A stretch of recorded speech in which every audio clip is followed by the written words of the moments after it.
আমি তো কল্পনাও করি নাই যে আমি পড়া দিতে পারি নাই। অন্য আমাকে ফোন দিছে, আমার কাছে এটা আসলে কল্পনাতীত ছিল। এমনকি উনি ইনসিস্ট করছে যে আপনি আজকে কিন্তু রাতের বেলায় ক্লাস হবে, দয়া করে আপনি ক্লাসে যান। এইটা আসলে মানে একটা ব্যতিক্রমী আয়োজন। মানে নর্মাল জেনারেল লাইনেও এরকম কেউ আপনার পিছনে হ্যামারিং করবে না, যেটা আপনাদের ইয়েতে করছে। এটা অ্যাডের জন্য বলছি না বা প্রচারণার জন্য বলছি না, যেটা আমি ফিল করছি। কারণ আমার ব্যস্ততায় অনেক সময় এমনও হয়েছে শেষের দিকে আমার কবে সামনে ক্লাস হবে সেই জিনিসটা আমি ভুলে গেছি। হ্যাঁ, কিন্তু উনি যে আমার ক্লাস নেওয়ার সময় আমাকে উল্টা আমার পড়া নিচে ফোন দিয়ে এবং জিজ্ঞেস করছে, ভাই আজকে রাত্রে বেলা বা কালকে রাত্রে বেলায় আপনার ক্লাস আছে, উপস্থিত থাকেন। এটা একটু ইউনিক, আমি বলবো ইউনিক একটা আয়োজন। ভালো দিকগুলো তো পুরাটাই। হ্যাঁ, প্রথমত হচ্ছে আমাদের ব্যস্ততার সাথে একটা হুজুর ডেকে এনে হুজুরের কাছে গিয়ে পড়ালেখা করা, মানে কোরআন শেখা। আমাদের মতো বয়স কিংবা মানে যারা সার্ভিস কিংবা পড়ালেখার সাথে যুক্ত হয়ে গেছে তাদের জন্য আসলে অনেক সময় সম্ভব হয়ে ওঠে না। যেমন আমি 40 বছর জীবনে আমি সম্ভব করে উঠতে পারিনি, এমনকি বিশ্ববিদ্যালয়ে থাকা অবস্থায় পারিনি। তো মানে পরবর্তীতে যে এরকম একটা সুযোগ, সুবর্ণ সুযোগ, যেটা আপনি আপনার পছন্দের মতো সময়ে ঘরের মধ্যে বসে একটু একটু মনোযোগ হলেই আপনি কোরআনটা পড়ে পড়তে পারতেছেন, এটা আসলে বড় ধরনের পাওয়া। এটা আসলে এটার সুযোগ সুবিধা ছোট করে দেখার কোনো সুযোগ নেই, অন্তত আমার ভিউতে তো অবশ্যই।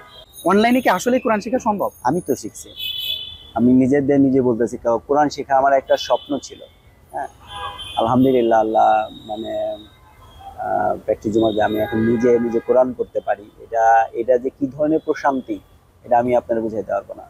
মানে যারা কোনোদিন কোরআন পড়তে পারে নাই এবং বিশ্বাসটা হারায় ফেলছে যে আমি আদৌ পারবো কিনা মরার আগে, আমরা এটা আদৌ পারবো কিনা যে মরার আগে আমি এটা কোরআনটা শিখতে পারবো কিনা, তাদের সে যদি হঠাৎ করে কোরআন পড়তে পারে তাহলে তার খুশি, তার তৃপ্তিটা কোন পর্যায়ে কোন লেভেলে থাকে, এটা আপনাদের বুঝাইতে পারবো না, যেটা আমার কাছে আছে। আমাদের কোরআন শিক্ষা কোর্সটা আপনার কেমন লেগেছে টোটাল? তার আগে আমার এটা বলতে হবে যে আমি আসলে বস্তুত সময় আর সুযোগের জন্য আমি এই আশা প্রায় ছেড়েই দিয়ে বসছিলাম যে আমি কোনোদিন কোরআন শিখতে পারবো। আমার কাছে কোরআনের পাঠশালা একটা এমন একটা সুযোগ নিয়ে আসছে যা আমার কল্পনার অতীত ছিল। আমার খুব ভালো লাগছে, কারণ আমি যে উদ্দেশ্যে ভর্তি হয়েছিলাম সেই উদ্দেশ্য সফল হয়েছে, এর জন্য আমি খুবই আনন্দিত। এবার আপনি আপনার পরিচয়টা দেন। আমি মোহাম্মদ তাজুল ইসলাম আনসারি। তো কোরআনে পাঠশালায় 11তম ব্যাচ, তো ওটাতে আমি ভর্তি হয়েছিলাম। আর ব্যক্তিগতভাবে আমি একটা সার্ভিস হোল্ডার। এখন আপনি আমাদের কোরআন শিক্ষা কোর্সে আসলে ভর্তি হয়েছিলেন, আহ, যদিও আমাদের কোর্সটা শেষ হয়ে গেছে টোটাল। এখন এর আগে কি আপনি কোরআন পড়তে পারতেন? একেবারেই না, মানে আমার আপনি কি একেবারে অক্ষরও চিনতেন না? না, অক্ষরটা চিনতাম, অক্ষরগুলা চিনতাম, কিন্তু অক্ষরের জড়াগুলা চিনতাম না। এমনি যেগুলা আলিফ বাত আছে, যে ছোটবেলা থেকে আমপাড়া সিরাপ সিবারাতে বড় বড় অক্ষরে যেগুলা লেখা থাকে ওগুলা চিনতাম, যেগুলো ওটা শর্টার ভার্সন এলোমেলো হয়ে যেত। তো আমি ক্লাস 3 অথবা 4 যখন পড়তাম, আমাদের এলাকায় জায়গি টিচার ছিল, তার কাছে পড়তাম। পড়তে পড়তে আমপাড়া টাম্পাড়া শেষ করার পরে উনি হঠাৎ করে চলে যান, আবার আমার ব্রেক হয়ে যায়। তারপর ইন্টারমিডিয়েট যখন পরীক্ষা দিলাম তারপরে এসে আবার পড়া শুরু করলাম কলেজ, মানে আবার কোচিংয়ে ভর্তি হওয়ার সময় আবার ওটা বন্ধ হয়ে যায়। তখন 202 আয়াত পর্যন্ত পড়ছিলাম, রীতিমতো আমি ভুলে গেছি। তারপর আবার কোভিডের সময় আমি ভর্তি হয়েছিলাম একটা মসজিদে, আমি পড়তেছিলাম। কোভিডে আসার পরে আবার চলে গেল। চতুর্থ টার্ম ছিল কোরআনের পাঠশালা। আল্লাহ আমাদেরকে অ্যাটলিস্ট আমি পড়তে পারি, এই আনন্দ যথেষ্ট আমার জন্য। এখন আপনি আমাদের কোরআনের পাঠশালার একজন স্টুডেন্ট হিসেবে, এখন যেহেতু আমাদের এখানে ছিলেন, সব জায়গায় আসলে, যেমন আমি যদি একটা মোবাইলের কথা বলি কিংবা অন্য কোনো সেক্টরের কথা বলি, ভালো দিকও আছে, খারাপ দিকও আছে। তা এক্ষেত্রে কি হয় যে খারাপ দিকও থাকে, ভালো দিকও থাকে। তা আমাদের কোরআনের পাঠশালার প্রথমে আপনি খারাপ দিকগুলো বলেন। ওই অর্থে আমার চোখে খারাপ দিকগুলো পড়ে নেই, কারণ হচ্ছে আমি যেটুকু চাচ্ছিলাম, হ্যাঁ, তার পরিপূর্ণ অর্থেই আমি এটা পাচ্ছিলাম। খারাপ জিনিস আমি আসলে আমার চোখে পড়ে নাই। কি খারাপ হইতে পারে? একটা জিনিস হইতে পারে যে আপনি মানে পড়া দেওয়ার যে সময়, হ্যাঁ, আপনারা একটা সময় নির্ধারণ করছেন, আমার ওই সময় ব্যস্ততা আছে, তারপরে তো আপনারা সুযোগ দিচ্ছেন পরে 2 দিন পরে। এটা আসলে আমি আসলে খারাপ সাইডটা আমার আপনি ইগনোর করেন, আমার কাছে খারাপ সাইড ওইভাবে পড়ে না। এখন আপনি আমাকে যদি বলেন যে আমাদের ভালো দিকগুলো। ভালো দিকগুলো তো পুরাটাই। হ্যাঁ, প্রথমত হচ্ছে আমাদের ব্যস্ততার সাথে একটা হুজুর ডেকে এনে হুজুরের কাছে গিয়ে পড়ালেখা করা, মানে কোরআন শেখা। আমাদের মতো বয়স কিংবা মানে যারা সার্ভিস কিংবা পড়ালেখার সাথে যুক্ত হয়ে গেছে তাদের জন্য আসলে অনেক সময় সম্ভব হয়ে ওঠে না। যেমন আমি 40 বছর জীবনে আমি সম্ভব করে উঠতে পারিনি, এমনকি বিশ্ববিদ্যালয়ে থাকা অবস্থায় পারিনি। তো মানে পরবর্তীতে যে এরকম একটা সুযোগ, সুবর্ণ সুযোগ, যেটা আপনি আপনার পছন্দের মতো সময়ে ঘরের মধ্যে বসে একটু একটু মনোযোগ হলেই আপনি কোরআনটা করে পড়তে পারতেছেন, এটা আসলে বড় ধরনের পাওয়া। এটা আসলে এটা সুযোগ সুবিধা ছোট করে দেখার কোনো সুযোগ নেই, অন্তত আমার ভিউতে তো অবশ্যই। এখন যেহেতু আমি জিজ্ঞাসা করেছিলাম ভালো দিকগুলো, আমি এর মধ্যে খারাপ দিকই খুঁজে পাই না, তা ভালো দিক কিভাবে বলবো? দেখা যাচ্ছে আমরা এই যে আপনারা ক্লাস করতেন, আবার দেখা যাচ্ছে কি ক্লাস অফ দিলে আমরা আবার তাদেরকে ফোনটা দিই। হুম হুম এটা আমি যেটা হয়েছে যে আমি তো কল্পনাও করি নাই যে আমি পড়া দিতে পারি নাই, অন্য আমাকে ফোন দিছে। আমার কাছে এটা আসলে কল্পনাতীত ছিল। এমনকি উনি ইনসিস্ট করছে যে আপনি আজকে কিন্তু রাতের বেলায় ক্লাস হবে, দয়া করে আপনি ক্লাসে যান। এইটা আসলে মানে একটা ব্যতিক্রমী আয়োজন, মানে নর্মাল জেনারেল লাইনেও এরকম কেউ আপনার পিছনে হ্যামারিং করবে না, যেটা আপনাদের ইয়েতে করছে। এটা অ্যাডের জন্য বলছি না বা প্রচারণার জন্য বলছি না, যেটা আমি ফিল করছি। কারণ আমার ব্যস্ততায় অনেক সময় এমনও হয়েছে শেষের দিকে আমার কবে সামনে ক্লাস হবে সেই জিনিসটা আমি ভুলে গেছি। হ্যাঁ, কিন্তু উনি যে আমার ক্লাস নেওয়ার সময় আমাকে উল্টা আমার পড়া নিচে ফোন দিয়ে এবং জিজ্ঞেস করছে, ভাই আজকে রাত্রে বেলা বা কালকে রাত্রে বেলায় আপনার ক্লাস আছে, উপস্থিত থাকেন। এটা একটু ইউনিক, আমি বলবো ইউনিক একটা আয়োজন।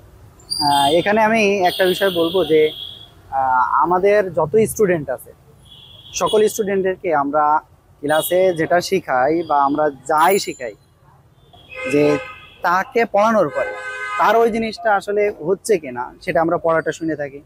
দেখা যাচ্ছে সে ক্লাসে উপস্থিত, ওদিকে পড়া দিচ্ছে না, বা পড়া দিচ্ছে কিন্তু ক্লাস করতেছে না, তারা সাথে সাথে কল দিয়ে আসলে ক্লাসে নিয়ে আসতেছে। এটা এটা হইছে আমার আর ক্ষেত্রে। পড়া না দিলে তো বিকল্প ব্যবস্থা, যে আপনার যে ফ্রি টাইম রয়েছে, আপনার ফ্রি টাইমে আপনি শোনাতে পারেন। এখন আরেকটা বিষয় বলবো, সে বিষয়টা হলো, যদি আমি সামগ্রিকভাবে মূল্যায়ন করতে বলি আমাদের কোরআন শিক্ষার এই কোর্সটাকে, আপনি কত মার্ক দিবেন? আমি এটারে 10-এ 9.5 দিব। মানে আমি 10 100 মার্কের মার্কের ভিতরে যদি বলি। 100 মার্কের মধ্যে হইলে 91 বা 92। মানে 100 তো কোনো কিছুই 100% মানে শতভাগ শুদ্ধ বা শতভাগ সহি হবে না। তবে 100-র মধ্যে 90, 92, 95 পাওয়া এটা আসলে সর্বোচ্চ পর্যায়ে পড়ে আর কি। আমার কাছে এটা 90+। অনলাইনে আপনি যেহেতু ক্লাস করেছেন আমাদের কাছে পড়াটা শুনিয়েছেন, এখন আপনি আমাকে একটা বিষয় বলবেন, অনলাইনে কি আসলে কোরআন শেখা সম্ভব? আমি তো শিখছি, আমি নিজে বলতেছি, কোরআন শেখা আমার একটা স্বপ্ন ছিল। হ্যাঁ, আলহামদুলিল্লাহ, আল্লাহ মানে প্র্যাকটিসের মধ্যে আমি এখন নিজে কোরআন পড়তে পারি। এটা এটা যে কি ধরনের প্রশান্তি, এটা আমি আপনার বুঝাইতে পারবো না। মানে যারা কোনোদিন কোরআন পড়তে পারে নাই এবং বিশ্বাসটা হারায় ফেলছে যে আমি আদৌ পারবো কিনা মরার আগে ইয়েতে। আমরা একটু হাঁটতে একটু কথা বলি। আমরা এটা আদৌ পারবো কিনা যে মরার আগে আমি এটা কোরআনটা শিখতে পারবো কিনা, তার সে যদি হঠাৎ করে কোরআন পড়তে পারে তাহলে তার খুশি, তার তৃপ্তিটা কোন পর্যায়ে কোন লেভেলে থাকে, এটা আপনাকে বুঝাইতে পারবো, যেটা আমার কাছে আছে। আর আরেকটা বিষয় একটু আমি বলবো, সে বিষয়টা হলো যে অনেকেই বলে যে অনলাইনে কোরআন শিখতে গেলে টাকা নিয়ে চলে যাবে, প্রতারণা এক কথায় যে বিষয়। না, এটা এখন আমাদের ক্ষেত্রে আপনি আমি মানে প্রথমে কোর্সটা ছিল ছোট একটা কোর্স, যে কোর্সে আমি এন্ট্রি করছি। তো আমার কাছে একবারের জন্য মনে হয় নাই, দেওয়ার সময় মনে হয় না, কিংবা মানে আমার টাকাটা মার যাচ্ছে এরকম একটা কিছু ভেতরে হয় না, যে আমি একজনের দিলাম এই টাকাটা হয়তো কাজে লাগবে না। আমার বিন্দু মাত্রও এটা আমার মনে হয় নাই।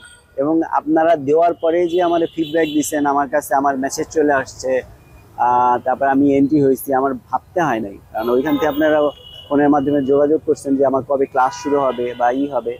এটা ইউনিক, এই ধরনের কোনো শঙ্কার কোনো কারণ আমি দেখতেছি না। আমি নিজে ফিল করি নাই, অন্য কেউ কেন করবে। অনেকে আছে যে কনফিউশনে থাকে যে তারা আসলে কোরআন আসলে শিখতে পারবে কিনা। এখন আমাদের দ্বারা আসলে নতুন যারা রয়েছে তারা আমাদের কাছ থেকে এসে কোরআনটা শিখতে পারবে কিনা। কোরআন শেখার আপনাদের যে ইফোর্ট, হ্যাঁ কোরআন শেখার জন্য এই ইফোর্টের 50%ই যথেষ্ট। যে ইফোর্ট আপনারা নেন, এই ইফোর্টের যদি 50% কেউ কারো দেয়, কোরআন শেখার জন্য যথেষ্ট। তারপরেও সমস্ত শিক্ষাই ব্যক্তিকেন্দ্রিক হয়, ব্যক্তির ওপর নির্ভর করে। আমি মানে শিখতে চাই, ভর্তি হইলাম, বসে রইলাম, আমার ওইদিকে কোনো খেয়াল নেই, তাহলে তো পৃথিবীর কোনো শিক্ষাই হবে না। কিন্তু আপনাদের তরফ থেকে যেটুকু ইফোর্ট দেওয়ার একজন ছাত্রকে পিছনে, তার 50% দিলেই একজন ছাত্র কোরআন শিখতে পারবে। সেখানে আপনারা 100% দিচ্ছেন, আলহামদুলিল্লাহ। আপনাদের পোস্ট আরো লম্বা হোক, অনেক মানুষ উপকৃত হবে।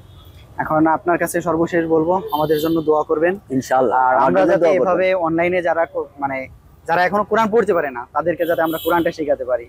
আর বিশেষ করে আমাদের যে টার্গেট সেটা হলো কি, যে সব বয়স্করা রয়েছে যারা কোরআন এখনো পড়তে পারে না, তাদেরকে আমরা কোরআন শেখাবো। এটা বিশাল নিয়ামত। এখন আরেকটা বিষয় এখানে আমি বলে রাখি, যারা আমাদের এই ভিডিওগুলি দেখবেন, আপনিও চাইলে আমাদের কোরআন শিক্ষার এই কোর্সটি করতে পারবেন। করতে স্ক্রিনে দেওয়া যে নাম্বার রয়েছে বা উপরে নিচে যে নাম্বার দেওয়া থাকবে, এই নাম্বারে আপনি কল করে আমাদের সাথে যোগাযোগ করবেন। ইনশাআল্লাহ আমরা কথা দিচ্ছি আপনাদেরকে, ইনশাআল্লাহ আমরা কোরআনটা শেখাবো। আজকের ভাইয়ের সাথে সাক্ষাৎ এ পর্যন্তই। তাহলে ঠিক আছে ভাইয়া, আসসালামু আলাইকুম।